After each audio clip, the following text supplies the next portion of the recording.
ದೇವರು ಪ್ರೀತಿಸುವ ಪ್ರೀತಿಯ ಬಿಗ್ ಜೆ ಟಿ ವಿ ಪ್ರಿಯ ವೀಕ್ಷಕರಿಗೆ ನಮ್ಮ ಕರ್ತನಾದ ಯೇಸು ಕ್ರಿಸ್ತನ ಹೆಸರಿನಲ್ಲಿ ನಿಮ್ಮನ್ನು ವಂದಿಸಿ ಸ್ವಾಗತ ಬಯಸ್ತಿದ್ದೇವೆ. ಬನ್ನಿರಿ, ಇಂದು ನಾವು ಒಟ್ಟಾಗಿ ದೇವರ ವಾಕ್ಯವನ್ನು ಅಧ್ಯಯನ ಮಾಡಿಕೊಳ್ಳೋಣ. ಇಂದಿನ ನಮ್ಮ ಅಧ್ಯಯನ ಎಸ್ತೇರಳ ಗ್ರಂಥ 8ನೇ ಅಧ್ಯಾಯ, the book of ester chapter 8. 7ನೇ ಅಧ್ಯಾಯದಲ್ಲಿ ಏನಾಯಿತು ಅಂತ ಹೇಳ್ಬಿಟ್ಟು ನೋಡುವಾಗ ಕಥೆನೇ ತದ್ವಿರುದ್ಧವಾಗಿ ಉಲ್ಟಾ ಆಗಿಬಿಡ್ತದೆ. ಅಂದರೆ ವ್ಯತ್ಯಾಸ ಆಗಿಬಿಡ್ತದೆ, ಹೆಚ್ಚು ಕಡಿಮೆ ಆಗಿಬಿಡ್ತದೆ. ಪ್ಲ್ಯಾನ್ ಮಾಡಿದ್ದ ಹಾಮಾನನು ಒಂದು, ಅದು ಅವನಿಗೆ ಹಿಂದಿರುಗಿ ಬಂದ ಬಾಣದೋಪಾದಿಯಲ್ಲಿ ಅವನಿಗೆ ಆಯಿತು. ಹೌದು, 50 ಮೊಳ ಎತ್ತರದ ಒಂದು ಗಲ್ಲು ಮರ ಮೊರ್ದೆಕೈಗಾಗಿ ಸಿದ್ಧ ಮಾಡಿದ್ದ. ಅವನ ಹೆಂಡತಿ ಮತ್ತು ಆಪ್ತರಾಗಿರುವಂಥ ಪಂಡಿತರು ಅವನಿಗೆ ಹೇಳಿದರು, ಈ ರೀತಿಯಾಗಿ ರೆಡಿ ಮಾಡು, ಆನಂತರ ನೀನು ಊಟಕ್ಕೆ ಹೋಗ್ಬೋದು ಅರಸನ ಜೊತೆಯಲ್ಲಿ ಅಂತ ಹೇಳಿಬಿಟ್ಟು ಹೇಳುವಾಗ ಆ ರಾತ್ರಿ ಅರಸನಿಗೆ ನಿದ್ರೆ ಬರಲಿಲ್ಲ. ಆದ ಕಾರಣ ಅರಸನು ಯೋಚನೆ ಮಾಡ್ತಾ ಇದ್ದ, ಏನಿದೆ ಅಂತ ಪುಸ್ತಕ ಓದ್ತಾನೆ. ಆ ಪುಸ್ತಕದಲ್ಲಿ ಇವನ ಬಗ್ಗೆ, ಇವನ ಪ್ರಾಣ ಕಾಪಾಡಿದ್ರ ಬಗ್ಗೆ, ಮೊರ್ದೆಕೈ ಬಗ್ಗೆ ಬರೆದಿದೆ.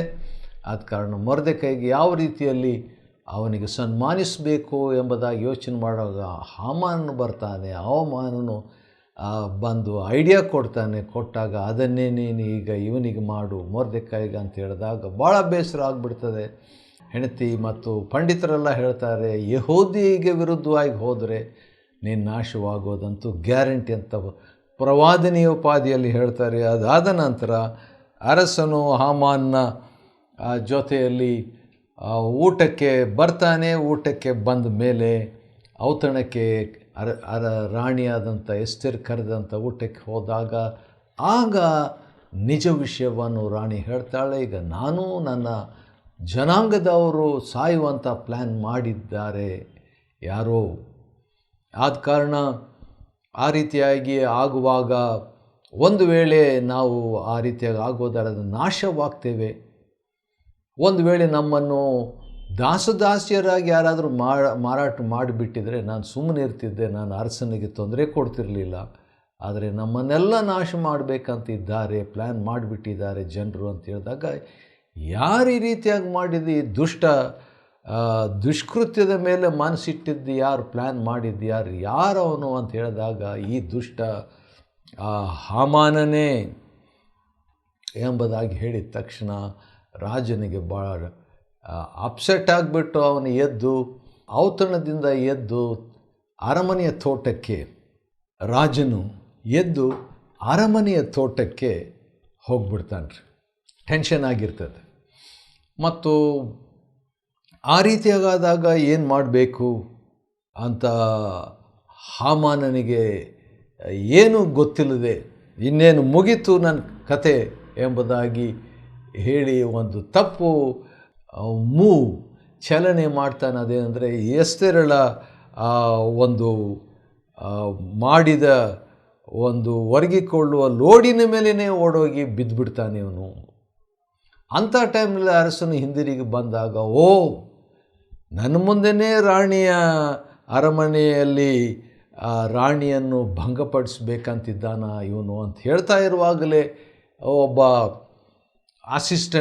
ರಾಜನ ಅಸಿಸ್ಟೆಂಟು, ರಾಜನ ಮನಸ್ಸನ್ನು ತಿಳ್ಕೊಂಡಂಥ ಹರ್ಬೋನ್ ಅಂತ ಹೇಳ್ಬಿಟ್ಟು ಒಬ್ಬ ಮನುಷ್ಯ ಇರ್ತಾನೆ, ಕಂಚುಕಿ. ಅವನು ಬಂದು, ಈಗೋ ಹಾಮಾನನು ಮೊರ್ದೆಕೈ, ರಾಜನ ಪ್ರಾಣವನ್ನು ಕಾಪಾಡಿದ ಮೊರ್ದೆಕೈಗೋಸ್ಕರವಾಗಿ ಒಂದು ಗಲ್ಲು ಮರ ರೆಡಿ ಮಾಡಿದ್ದಾನೆ 50 ಮೊಳ ಎತ್ತರದ್ದು ಅಂತ.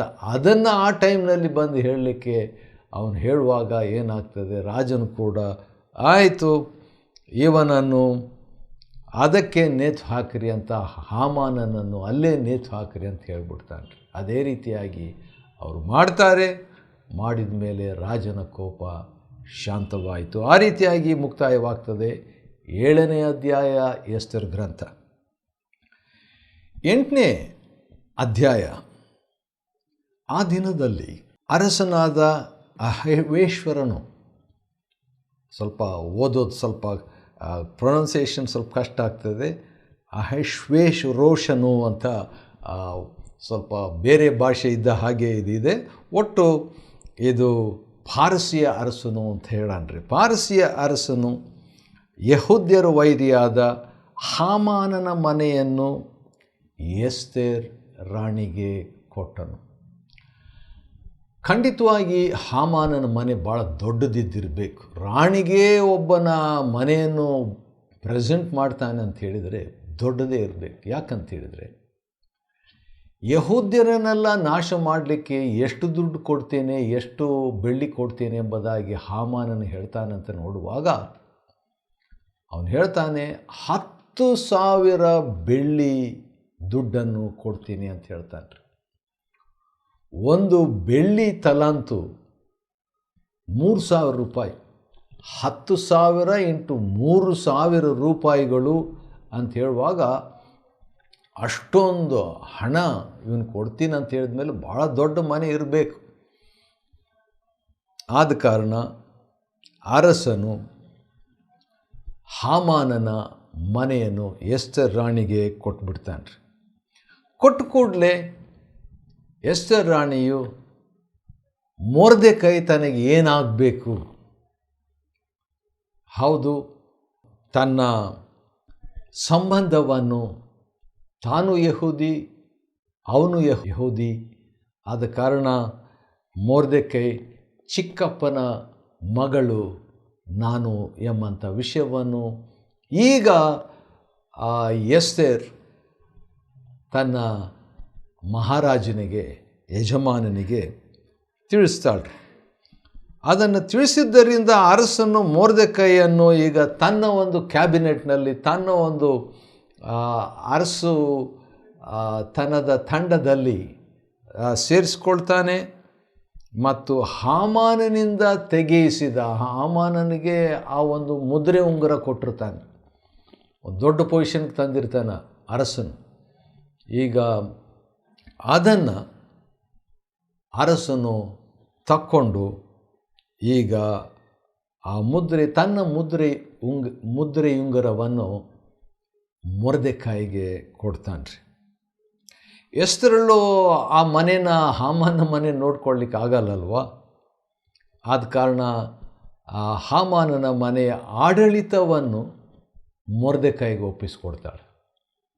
ಸರಿ, ಹಾಗಾದರೆ ಮನೆ ಖಾಲಿ ಇವರು ಮಾಡಿರಬೇಕು. ಬಹುಶಃ ಈ ಮನೆ ಬಂದು ರಾಜತನದ, ಒಂದು ವೇಳೆ ಸರ್ಕಾರದಿಂದ ಪಡೆದಂಥ ಸ್ವಂತವಾಗಿರಬೇಕೋ ಏನೋ ಗೊತ್ತಿಲ್ಲ, ಅಥವಾ ಉಪಯೋಗ ಮಾಡ್ತಿದ್ರೆ ಏನೋ ಗೊತ್ತಿಲ್ಲ. ಒಟ್ಟು ಅದರ ಅಧಿಕಾರ, ಆಡಳಿತ ಈಗ ಮೊರ್ದೆಕೈಗೆ ಸಿಗ್ತದೆ. ಎಸ್ತೇರಳು ಈಗ ಒಂದು ಪ್ರಾಬ್ಲಮ್ ಸಾಲ್ವ್ ಮಾಡಿದ್ಲು. ಯಾವುದಂತ ಹೇಳಿದರೆ, ಯಾವ ರೀತಿಯಾಗಿ ಈ ಹಾಮಾನನು ಒಂದು ದೊಡ್ಡ ಯೋಜನೆ ಮಾಡಿದ್ದನು ಎಂಬಂಥ ವಿಷಯವನ್ನು ರಾಜನ ಮುಂದೆ ಹೇಳಿ ಅವನಿಗೆ ಮರಣದಂಡನೆ ವಿಧಿಸುವಂತೆ ಎಸ್ತೇರಳು ಯಶಸ್ವಿ ಆದಳು. ಆದರೆ ಇನ್ನೂ ದೊಡ್ಡ ಒಂದು ಪ್ರಾಬ್ಲಮ್ ಇದೆ. ಒಬ್ಬ ವ್ಯಕ್ತಿ ಪರಿಹಾರ ಆಯಿತು, ಆದರೆ ರಾಜನ ಆಜ್ಞೆ ಏನಂದರೆ ಎಲ್ಲ ಜನರು, ಅಂದರೆ ಯಹೂದ್ಯರಾದಂಥ ಎಲ್ಲ ಜನರು 12ನೇ ತಿಂಗಳಿನ 13ನೇ ತಾರೀಕು 13ನೇ ದಿನ ಒಂದೇ ದಿನದಲ್ಲಿ ಎಲ್ಲರೂ ಕೊಲ್ಲಲ್ಪಡಬೇಕು ಎಂಬ ರಾಜಾಜ್ಞೆ. ಅದನ್ನು ಟರ್ನ್ ಮಾಡಲಿಕ್ಕಾಗಲ್ಲ, ಚೇಂಜ್ ಮಾಡಲಿಕ್ಕಾಗಲ್ಲ, ಭಾಳ ಖಂಡಿತ. ಆದ ಕಾರಣ ಇನ್ನೊಂದು ಸಾರಿ ಎಸ್ತರ್ ಈಗ ರಾಜನ ಹತ್ರ ಹೋಗಬೇಕಾಗ್ತದೆ. ಆ ರೀತಿಯಾಗಿ ಹೋದಾಗ ರಾಜನ ಒಂದು ಮೂಡು, ತನ್ನ ಮನಸ್ಸು, ತನ್ನ ಉದ್ವೇಗ ಚೆನ್ನಾಗಿತ್ತಂದರೆ ಪರವಾಗಿಲ್ಲ. ಮತ್ತೆ ಅವನು ಟೆನ್ಷನ್ನಲ್ಲಿದ್ದರೆ ಮರಣದಂಡನೆ, ನೆನ್ನೆನೇ ಮರಣದಂಡನೆ. ಹಾಮಾನಿಗೆ ಸ್ವಂತ ಭಾಳ ಕ್ಲೋಸ್ ಆಗಿದ್ದಂಥ, ಜೊತೆಗೆ ಊಟ ಮಾಡಿದಂಥ ರಾಜನು ತಾನೇ ಅವನನ್ನು ಪದವಿಯಲ್ಲಿ ಹೆಚ್ಚಿಸಿದಂಥ ಅವನಿಗೆ ಮರಣದಂಡನೆ ರಾಜನು ವಿಧಿಸಿದ್ದಾಯಿತು. ಈಗ ಎಸ್ತೇರಳು ಹೇಳದೆ ಕೇಳದೆ ಬಂದರೆ ಮತ್ತೆ ಇನ್ನೊಂದು ಮರಣದಂಡನೆ ಆಗುವ ಸಾಧ್ಯತೆ ಆದರೂ ಕೂಡ ಧೈರ್ಯ ಮಾಡಿಕೊಂಡು ಎಸ್ತೇರಳು ತಿರುಗಿ ಅರಸನನ್ನು ಮಾತಾಡಿಸೋದಕ್ಕೆ ಹೋಗಿ ಅವನ ಪಾದಗಳಿಗೆ ಬಿದ್ದು 8ನೇ ಅಧ್ಯಾಯ 3ನೇ ವಚನ, ಹಾಮಾನನು ಯೆಹೂದ್ಯರ ವಿರುದ್ಧವಾಗಿ ಕಲ್ಪಿಸಿದಂಥ ಆ ಒಂದು ಅಪಾಯಗಳಿಂದ ನಿವಾರಿಸಬೇಕೆಂದು ವಿಚಾರಿಸಲು ಅಥವಾ ವಿಜ್ಞಾಪಿಸಲು ಅರಸನು ಸ್ವರ್ಣ ರಾಜದಂಡವನ್ನು ಆಕೆ ಕಡೆಗೆ ಚಾಚಿದ್ದರಿಂದ ಮತ್ತೆ ಇನ್ನೊಂದು ಚಾನ್ಸ್ ಅವಳಿಗೆ ಸಿಕ್ತು, ಇನ್ನೊಂದು ಪ್ರಾಣ ಸಿಕ್ತು. ಆ ರಾಜನು ಮರಣದಂಡನೆ ವಿಧಿಸೋದಿಲ್ಲ ಅಂತ ಗ್ಯಾರಂಟಿ ಆಯಿತು. ಆದ ಕಾರಣ ಆಕೆ ಎದ್ದು ಅರಸನ ಮುಂದೆ ನಿಂತು ಅರಸನಿಗೆ ನನ್ನ ಮೇಲೆ ಕಟಾಕ್ಷ ಬಿಟ್ಟು ನನ್ನನ್ನು ಮೆಚ್ಚಿ ನಾನು ಹೇಳುವ ಮಾತು ಉಚಿತವಾದದ್ದೆಂದೆಣಿಸಿ ಅದಕ್ಕೆ ಸಮ್ಮತಿಸುವುದಾದರೆ ಅರಸನ ಎಲ್ಲ ಸಂಸ್ಥಾನಗಳಲ್ಲಿರುವ ಯೆಹೂದ್ಯರನ್ನು ಸಂಹರಿಸುವುದರ ವಿಷಯವಾಗಿ ನೀವು ಆ ರಾಜಾಜ್ಞೆಯನ್ನು ರದ್ದು ಮಾಡಬೇಕು ಎಂಬುದಾಗಿ ಕೇಳಿಕೊಳ್ತಾರೆ. ಅರಸನಿಂದ ಆಜ್ಞೆ ಹೊರಟೋಯ್ತು. ಬೇರೆ ಬೇರೆ ಕಡೆಗಳಲ್ಲಿ ಸ್ಪೀಡಾಗಿ ಹೋಗಿಬಿಟ್ರು. ಸ್ಪೀಡ್ ಪೋಸ್ಟ್ ಅಂತ ಹೇಳ್ತಾರಲ್ಲ, ಆ ರೀತಿಯಾಗಿ ಅಂಚೆಯವರು ಸ್ಪೀಡಾಗಿ ಹೋಗಿದ್ರು ಮತ್ತು ಈಗಾಗಲೇ ತಲುಪಿಬಿಟ್ಟಿತ್ತು. ಎಲ್ಲರೂ ರೆಡಿಯಾಗಿದ್ದರು. ಈಗ ಆ ದಿನ ಬರ್ತಿದೆ, ಆಗ ಎಲ್ಲ ತಮ್ಮ ತಮ್ಮ ಯೆಹೂದ್ಯರನ್ನು ತಮ್ಮ ತಮ್ಮ ಹಳ್ಳಿಯಲ್ಲಿ, ದೇಶದಲ್ಲಿ, ಬೀದಿಯಲ್ಲಿ 127 ಸಂಸ್ಥಾನದಲ್ಲಿರುವಂಥ ಎಲ್ಲ ಯೆಹೂದಿಗಳನ್ನು ಗೌರ್ಮೆಂಟ್ ಪ್ರಕಾರವಾಗಿ, ಸರ್ಕಾರದ ಪ್ರಕಾರವಾಗಿ ಕೊಂದು ಹಾಕಲಿಕ್ಕೆ ಎಲ್ಲರೂ ಬೇಕಾದ ಬಹುಶಃ ಕತ್ತಿಗಳನ್ನು, ಬೇಕಾದ ಆಯುಧಗಳನ್ನೆಲ್ಲ ರೆಡಿ ಮಾಡಿಕೊಳ್ತಾ ಇರುವಂಥ ವೇಳೆಯಲ್ಲಿ ಅದನ್ನು ಕ್ಯಾನ್ಸಲ್ ಮಾಡು, ರದ್ದು ಮಾಡು ಎಂಬುದಾಗಿ ಎಸ್ತೇರಳು ಅರಸನನ್ನು ಕೇಳಿಕೊಳ್ಳಲು ಏನಾಯಿತು? ನನ್ನ ಜನರಿಗೆ ಕೇಡು ಸಂಭವಿಸುವುದನ್ನು ನಾನು ನೋಡ್ಕೊಂಡಿರಬೇಕೇನು, ನಾನು ಹೇಗೆ ಸಹಿಸ್ಕೊಳ್ಳೋದು ಎಂಬುದಾಗಿ ಆಕೆ ಹೇಳ್ತಾಳೆ, ಭಿನ್ನವಿಸ್ತಾಳೆ. ನಾನು ಸುಮ್ಮನೆ ಇರಲಿಕ್ಕೆ ಆಗೋದಿಲ್ಲ ಎಂಬುದಾಗಿ ಹೇಳ್ತಾಳೆ. ಯಾಕಂದರೆ ನೀನು ಸುಮ್ಮನೆ ಇದ್ದರೆ ಅಂತ ವಾರ್ನಿಂಗ್ ಕೊಟ್ಟಿರ್ತಾನೆ ಮೊರ್ದೆಕಾಯ್ 4ನೇ ಅಧ್ಯಾಯ 14ನೇ ವಚನದಲ್ಲಿ. ಈಗ ನಾನು ಸುಮ್ಮನಿರೋದು ಹೇಗೆ ಅಂತ ಅದೇ ಮಾತು ಮೊರ್ದೆಕಾಯ್ ಹೇಳಿದಂಥ ಮಾತನ್ನೇ ಈಗ ಅರಸನ ಮುಂದೆ ಮಹಾರಾಣಿಯು ಮಹಾರಾಜನ ಮುಂದೆ ಒಪ್ಪಿಕೊಳ್ತಾಳೆ, ಅರಿಕೆ ಮಾಡ್ತಾಳೆ. ಆ ರೀತಿಯಾಗಿ ಹೇಳಿದಾಗ ಅಹಷ್ವೇರೋಷನು ಅಂದರೆ ಅರಸನು ರಾಣಿಯಾದ ಎಸ್ತರಳಿಗೂ ಯೆಹೂದ್ಯನಾದ ಮೊರ್ದೆಕೈಗೂ ಹೇಳಿದ್ದೇನೆಂದರೆ, ಇದುವರೆಗೆ ರಾಜನು ಇಬ್ಬರನ್ನೂ ಸೇರಿಸಿ ಮಾತಾಡಿಲ್ಲ. ಇದೇ ಫಸ್ಟ್ ಟೈಮ್ ಇಬ್ಬರಿಗೂ ಭಾಳ ಕ್ಲಿಯರಾಗಿ ಇರುವಂಥ ಒಂದು ಮಾತು. ಆದ ಕಾರಣ ಅದನ್ನು ಇನ್ನೊಂದು ಸಾರಿ ಓದ್ತೇನೆ. 7ನೇ ವಚನದಲ್ಲಿ, ರಾಜನು ರಾಣಿಯಾದ ಎಸ್ತೇರಳಿಗೂ ಯೆಹೂದ್ಯನಾದ ಮೊರ್ದೆಕೈಗೂ ಹಾಮಾನನು ಯೆಹೂದ್ಯರಿಗೆ ವಿರುದ್ಧವಾಗಿ ಕೈ ಎತ್ತಿದ್ದರಿಂದ ಅವನನ್ನು ಗಲ್ಲಿಗೆ ಹಾಕಿಸಿ ಅವನ ಸೊತ್ತನ್ನು ಎಸ್ತೇರಳಿಗೆ ದಾನ ಮಾಡಿದ್ದೇನಲ್ಲ, ಅರಸನ ಹೆಸರಿನಲ್ಲಿ ಬರೆಯಲ್ಪಟ್ಟು ರಾಜಮುದ್ರೆ ಇರುವ ಲೇಖನವನ್ನು ಯಾರೂ ರದ್ದು ಮಾಡಕೂಡದಷ್ಟೇ.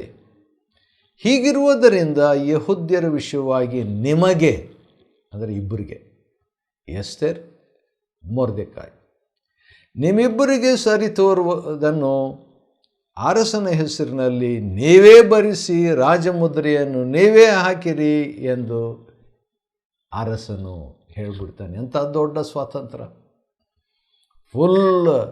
ಪೂರ್ಣವಾದಂಥ ಸ್ವತಂತ್ರ ಅಧಿಕಾರ, ಬರೆಯುವಂಥದ್ದು, ಮುದ್ರೆ ಹಾಕುವಂಥದ್ದು ಇವರಿಬ್ಬರಿಗೆ ಸಿಕ್ಬಿಡ್ತದೆ. ಅರಸನಿಂದ ಎಸ್ತೇರ್ ಮತ್ತು ಮೊರ್ದೆಕಾಯಿಗೆ ಸಿಗ್ತದೆ. ಆದ ಕಾರಣ ಈಗೇನು ಮಾಡಬೇಕು ಅವರು? ಆಗ ರಾಜಲೇಖಕರು ಕರೆಯಲ್ಪಟ್ಟರು. ಅವರು 3ನೇ ತಿಂಗಳಾದ ಜ್ಯೇಷ್ಠ ಮಾಸದ 23ನೇ ದಿನದಲ್ಲಿ ಬಂದು ಮೊರ್ದೆಕೈ ಆಜ್ಞಾನುಸಾರವಾಗಿ, ಇದುವರೆಗೆ ಅರಸನ ಆಜ್ಞಾನುಸಾರವಾಗಿ ಅಥವಾ ಹಾಮಾನನ ಆಜ್ಞಾನುಸಾರವಾಗಿ ಅಂತಿತ್ತು. ಈಗ ಮೊರ್ದೆಕೈಯ ಆಜ್ಞಾನುಸಾರ ಯೆಹೂದ್ಯರಿಗೂ ಹಿಂದೂಸ್ತಾನ, ಎಸ್ತೇರ್ 8ನೇ ಅಧ್ಯಾಯ 9ನೇ ವಚನದಲ್ಲಿ 2ನೇ ಸಾರಿ ಹಿಂದೂಸ್ತಾನ, ಭಾರತ. ಬೈಬಲ್ನಲ್ಲಿ ಭಾರತದ ಹೆಸರು, ಹಿಂದೂಸ್ತಾನದ ಹೆಸರು ಮತ್ತೊಂದು ಆವೃತ್ತಿ ಬರುವಂಥದ್ದು ಭಾಳ ಗೌರವನೀಯವಾದದ್ದು ಮತ್ತು ಹೆಮ್ಮೆಯ ಒಂದು ವಿಷಯ. ಹಿಂದೂಸ್ತಾನ ಮೊದಲುಗೊಂಡು ಕೂಶಿನವರೆಗೂ ಇರುವ 127 ಸಂಸ್ಥಾನಗಳ ಉಪರಾಜರಿಗೂ ದೇಶಾಧಿಪತಿಗಳಿಗೂ ಅಧಿಕಾರಿಗಳಿಗೂ ಪತ್ರವನ್ನು ಬರೆದ್ರು. ಅಂದರೆ ಇಂಡಿಯಾಗೂ ಒಂದು ಲೆಟ್ರ್ ಬಂತು. ಏನಂತ? ಯಹೂದ್ಯರನ್ನು ಕೊಲ್ಲಬೇಡ್ರಿ. ಕ್ಯಾನ್ಸಲ್ ಆಯಿತು, ರಾಜನು ಕೊಲ್ಲಬೇಕು ಅಂತ ಹೇಳ್ಬಿಟ್ಟು ಹಾಮಾನನ ಮುಖಾಂತರವಾಗಿ ತಿಳಿಸಿದ್ದು ಈಗ ರದ್ದಾಯಿತು. ಈಗ ಮೊರ್ದೆಕೈ ಮುಖಾಂತರವಾಗಿ ಎಸ್ತೇರ್ ರಾಣಿ ಮುಖಾಂತರವಾಗಿ ತಿಳಿಸುವಂಥದ್ದು ಅವ್ರನ್ನ ಕೊಲ್ಲಬಾರದು ಎಂಬುದಾಗಿ. ಅರಸನ ಹೆಸರಿನಲ್ಲಿ ಬರೆಯಲ್ಪಟ್ಟ ಅವುಗಳಿಗೆ ರಾಜಮುದ್ರೆಯನ್ನು ಹಾಕಿ ಅರಮನೆಯ ಕಡೆಗಳಲ್ಲಿ ಅದು ಒಂದೇ ದಿನದಲ್ಲಿ ಆಗಬೇಕಂತ ಹೇಳ್ಬಿಟ್ಟು ಹೊರಡಿದಂಥದ್ದು. ಅದರಲ್ಲಿ ಸ್ವಲ್ಪ ಚೇಂಜ್ ಆಯಿತು. ಅದೇನಂತ ಹೇಳಿದ್ರೆ, ಯಾರ್ಯಾರು ಕೊಲ್ಲಬೇಕಂತ ಇದ್ರಲ್ಲ ಅವರೆಲ್ಲ ಕೊಲ್ಲಲ್ಪಡಬೇಕು. ಇನ್ನೊಂದು ಸಾರಿ ಹೇಳ್ತೇನೆ, ಯಾರೆಲ್ಲ ಯಹೂದ್ಯರನ್ನು ಕೊಲ್ಲಬೇಕಂತ ಪ್ಲ್ಯಾನ್ ಮಾಡಿದ್ರಲ್ಲ ಅವರೆಲ್ಲರನ್ನು ಕೊಲ್ಲಲ್ಪಡಬೇಕೆಂಬುದಾಗಿ ಬರೆದಿತ್ತು. ಈ ರಾಜಾಜ್ಞೆಯು ಶೂಷನ್ ಕೋಟೆಯಲ್ಲಿ ಪ್ರಕಟವಾದಾಗಲೇ ಅರಮನೆಯ ಸವಾರಿಯ ಕುದುರೆಗಳನ್ನು ಹತ್ತಿಕೊಂಡು ಅಂಚೆಯವರು ಅರಸನ ಅಪ್ಪಣೆಯಿಂದ ಪ್ರೇರಿತರಾಗಿ ಅತಿ ಶೀಘ್ರವಾಗಿ ಅವರು ಹೊರಟು ಹೋಗ್ಬಿಟ್ರು. ಶೀಘ್ರವಾಗಿ ಹೋದರು. ಯಾಕಂತ ಹೇಳಿದ್ರೆ ಈಗ ಟೈಮ್ ಭಾಳ ಕಡಿಮೆ ಇದೆ. ಆದ ಕಾರಣ ಅವ್ರು ಹೋದರು. ಆದರೆ ಮೊರ್ದೆಕೈ ವಿಷಯವಾಗಿ ಸ್ವಲ್ಪ ಗಮನಿಸೋಣ. ಅವನು ರಾಜವಸ್ತ್ರ ಧರಿಸಿಕೊಂಡು ಈಗ ಶಾಲನ್ನು ಹೊದ್ದುಕೊಂಡು ರಾಜ ಸನ್ನಿಧಿಯಿಂದ ಹೊರಟು ಶೂಷನ್ ಪಟ್ಟಣದಲ್ಲಿ ಸಂತೋಷ, ಆರ್ಭಾಟ ಆ ರೀತಿಯಾಗಿ ಮುಕ್ತಾಯವಾಗ್ತದೆ. 8ನೇ ಅಧ್ಯಾಯ ಎಸ್ತೇರಳ ಗ್ರಂಥ. ಶುಭ ದಿನ, ಸಂತೋಷ ಯಹೂದ್ಯರಿಗೆ. ಮುಂದೆ ಏನಾಯಿತು ಇನ್ನೂ ಇದೆ, ಅದನ್ನು ನಾವು ನೋಡಿಕೊಳ್ಳೋಣ ಮುಂದಿನ ಅಧ್ಯಾಯದಲ್ಲಿ. ಎಸ್ತೇರಳ ಗ್ರಂಥ 8ನೇ ಅಧ್ಯಾಯವನ್ನು ಅಧ್ಯಯನ ಮಾಡುವಂತೆ ದೇವರು ಕೊಟ್ಟ ಕೃಪೆಗಾಗಿ ಆತನಿಗೆ ಸ್ತೋತ್ರವಾಗಲಿ. ದೇವರು ನಿಮ್ಮನ್ನು ಆಶೀರ್ವದಿಸಲಿ.